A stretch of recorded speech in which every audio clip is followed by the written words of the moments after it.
Some of the reasons why I had initially come to Seattle Reproductive Medicine was that I knew I wanted children in my life, and I was 38 years old and really nervous about where to go next. So I made the appointment, which was probably the hardest step.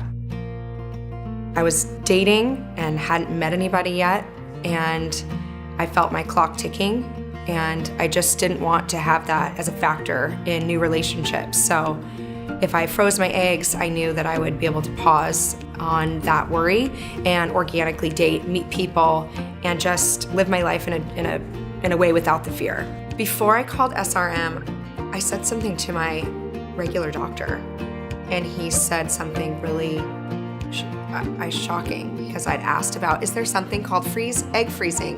And he said, well, you better meet somebody. I never went back to that doctor again.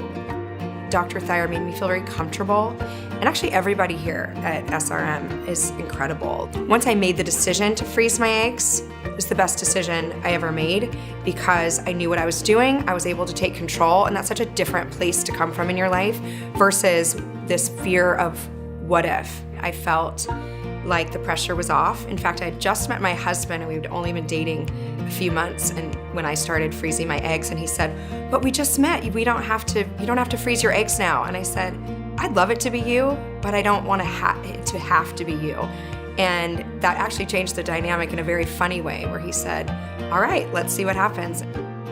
So the whole process from meeting to egg retrieval, I would say, was probably 45 days. It's very easy, and they explain everything every step of the way.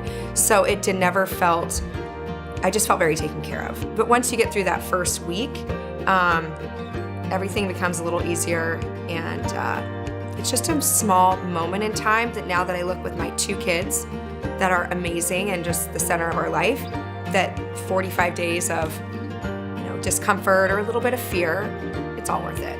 We have a 15-month-old little boy named Cash, who's hilarious, and a 3-year-old girl named Parker, who we just feel very, very lucky. So whenever there was a doubt about whether to move forward, I just look at our life now, and we're very blessed and very lucky.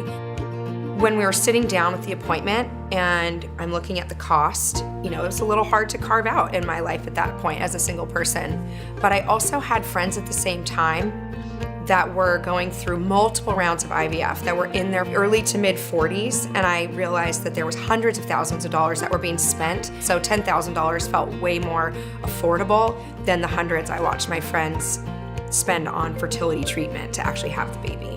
If I have any advice for anyone, do this way sooner than you think, because the reality is, by the time you are nervous about it, that means your levels probably have dropped and your egg quality will be lower. They just took really great care of us, and we felt like gave us the life that we have now. We're grateful.